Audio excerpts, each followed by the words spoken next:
Good morning जय जगन्नाथ। आज मुख्य खबर 28 सेप्टेम्बर 2024 10टी गुरुत्वपूर्ण खबर उपर नजर देवा। नंबर 1 सुभद्रा योजना प्रथम किस्ती पाई नथिबा महिलांक पई बड़ खबर। सुभद्रा योजना ने मुख्यमंत्री मोहन माझी बड़ सूचना दे कहिथिले आगु को आसुथिबा महिलांक पर्व आउ एक पर्याय सुभद्रा टंका प्रदान करा जिवो।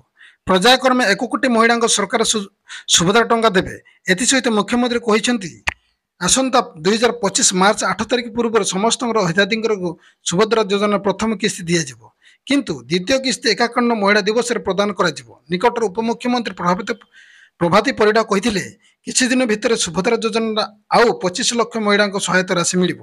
पर्यायक्रमे मोट 1 कोटी महिला सुभद्रा सहायता दिज्व। सुभद्रा योजना एपर्यंत 92 लाख आवेदन कर सारे आउ सप्ताह भितर 1 कोटी पहुंचब। 1 कोटी महिला को सुनिश्चित टंका मिल। नंबर 2 अरुण षडंगी हेले ओपीएस चेयरमैन 6 वर्ष पर नियुक्ति कले राज्य सरकार। ओपीएस अध्यक्ष दायित्व ग्रहण करने दिन ठारू 6 वर्ष 62 वर्ष होगा पर्यंत जो आग पड़ो से पर्यंत अरुण षडंगी यह पदवी कार्य करेंगे बोली विज्ञप्ति कहुई। अरुण षडंगी एवं स्वतंत्र पुलिस महानिदेशक प्रशिक्षण और बिजू पट्टनायक राज्य पुलिस एकाडेमी निर्देशक भाव कार्य करुँच। से 7.5 मास धरी राज्यर पुलिस महानिदेशक डीजीपी दायित्व थे। पूर्व बीजेडी सरकार 2023 डिसेम्बर 31 तारिख राज्य पुलिस डीजी भाई अस्थायी दायित्व न्यस्त करते। गत जून मसरे राज्य नुआ सरकार क्षमता को आसिया पर अस्थायी डीजीपी भाई कार्य करुले। श्री षडंगी से स्थायी डीजीपी हो पारती बोली जोर आलोचना होता। तेबे शेष बीजेपी सरकार अरुण षडंगी ब्याचर IPS officer Y B Khurania को डीजीपी भाई नियुक्ति देते। नंबर 3 राज्य में चलबनी बाबूराज।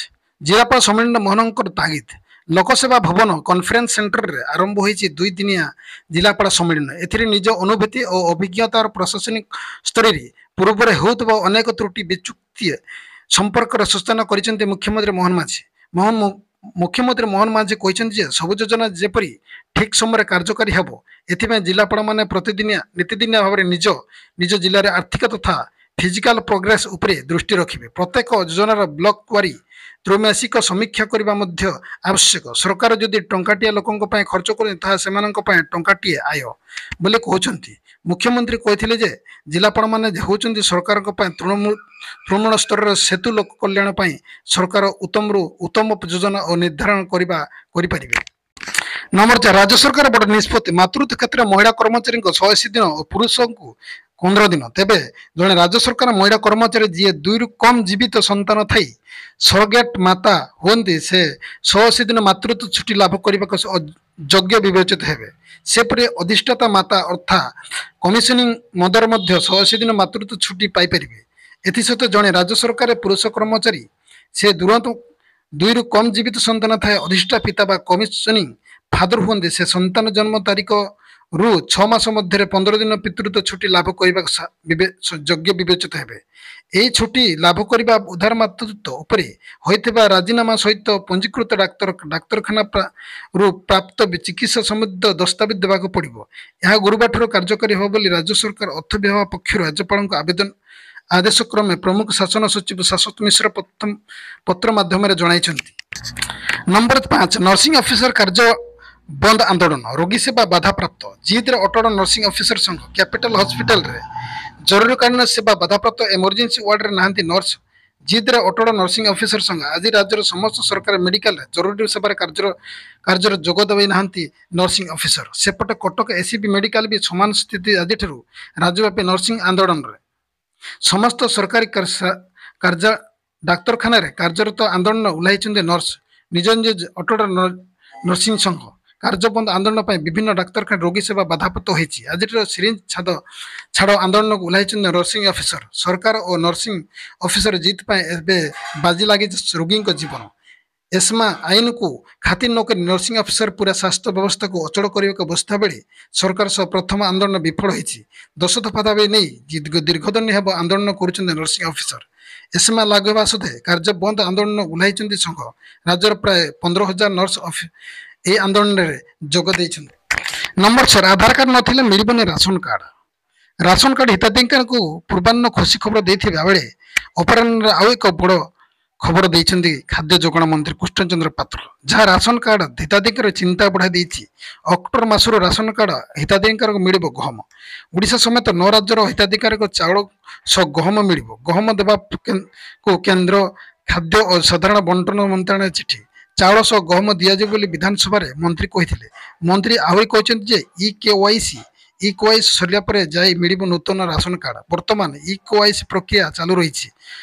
ପର୍ଯ୍ୟାପ୍ତ ସମୟ ଦିଆଯାଇଛି। ଇ-କେୱାଇସି ସରିବା ପରେ ମିଳିବ ନୂତନ ରାସନ କାର୍ଡ। ପ୍ରକ୍ରିୟା ସରିବା ପରେ ଯୋଗ୍ୟ କିଏ ଅଯୋଗ୍ୟ କିଏ ଜାଣିବ। ଆଧାର କାର୍ଡ ନଥିଲେ ମିଳିବନି ରାସନ କାର୍ଡ। ଯେଉଁମାନେ ଆଧାର କାର୍ଡ ନାହିଁ ସେମାନେ ଆଧାର କାର୍ଡ କରିବା ପରେ ସାମିଲ ହେବେ ବୋଲି ମନ୍ତ୍ରୀ କହିଛନ୍ତି। ନମ୍ବର 7, ବିଶ୍ୱ ପର୍ଯ୍ୟଟନ ଦିବସରେ ଉପମୁଖ୍ୟମନ୍ତ୍ରୀଙ୍କ ବଡ଼ ଘୋଷଣା। ପଶ୍ଚିମ ଓଡ଼ିଶାରେ ହେବ ଚିଡ଼ିଆଖାନା। ପଶ୍ଚିମ ଓଡ଼ିଶାର ପ୍ରତିଷ୍ଠା ହେବ ଚିଡ଼ିଆଖାନା। ଏନେଇ ଆରମ୍ଭ ହୋଇଯାଇଛି ପ୍ରକ୍ରିୟା। ବିଶ୍ୱ ପର୍ଯ୍ୟଟନ ଦିବସରେ ଉପମୁଖ୍ୟମନ୍ତ୍ରୀ ପ୍ରଭାତ ପରିଡ଼ା ଏନେଇ ସୂଚନା ଦେଇଛନ୍ତି। ପଶ୍ଚିମ ଓଡ଼ିଶାରେ ହେବ ଚିଡ଼ିଆଖାନା। ଏନେଇ ଆରମ୍ଭ ହୋଇଯାଇଛି ପ୍ରକ୍ରିୟା। ପର୍ଯ୍ୟଟକମାନେ ଏବେ ନନ୍ଦନକାନନ ପଶୁପକ୍ଷୀକୁ ଦେଖିବାକୁ ମଜା ନେଉଥିବା ବେଳେ ଆଗକୁ ପଶ୍ଚିମ ଓଡ଼ିଶାରେ ଚିଡ଼ିଆଖାନା ବୁଲିବା ସୁଯୋଗ ପାଇବେ ବୋଲି ପର୍ଯ୍ୟଟକ। ବିଶ୍ୱ ପର୍ଯ୍ୟଟକ ଦିବସରେ ସୂଚନା ଦେଇଛନ୍ତି ପର୍ଯ୍ୟଟନ ମନ୍ତ୍ରୀ ପ୍ରଭାତ ପରିଡ଼ା।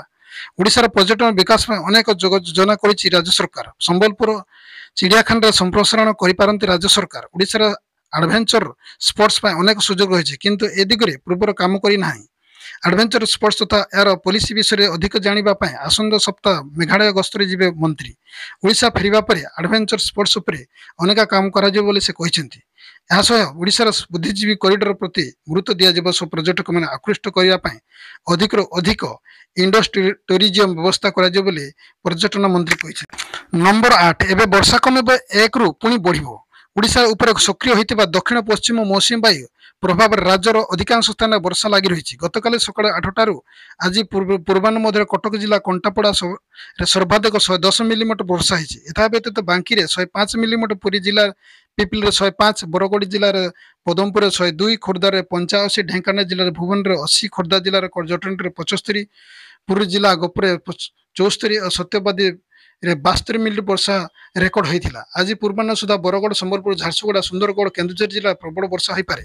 ପରବର୍ତ୍ତୀ 3 ଦିନ ଯାଏଁ ସେଭଳି ବଡ଼ ବର୍ଷାର ସମ୍ଭାବନା ନାହିଁ। ତେବେ ଅକ୍ଟୋବର 1 ବେଳକୁ ଉପକୂଳ ଓଡ଼ିଶା ସମେତ ନୟାଗଡ଼, ମୟୂରଭଞ୍ଜ, ଗଜପତି, କେନ୍ଦୁଝର, ସୁନ୍ଦରଗଡ଼ ବିଜୁଳି ଘଡ଼ଘଡ଼ି ହେବା ସହ ବର୍ଷା ହେବ। ତାହା ଦୃଷ୍ଟି ରଖି ଆଞ୍ଚଳିକ ପାଣି ବିଭାଗ କେନ୍ଦ୍ର ପକ୍ଷରୁ ୟେଲୋ ୱାର୍ଣ୍ଣିଂ ଜାରି କରାଯାଇଛି। ନମ୍ବର 9, ରାସନ କାର୍ଡ ହିତାଧିକାରୀଙ୍କ ପାଇଁ ଖୁସି ଖବର। ଏଣିକି ଚାଉଳ ସହ ମିଳିବ ଗହମ। ଏଣିକି ରାସନ ଚାଉଳ ସହ ମିଳିବ ଗହମ।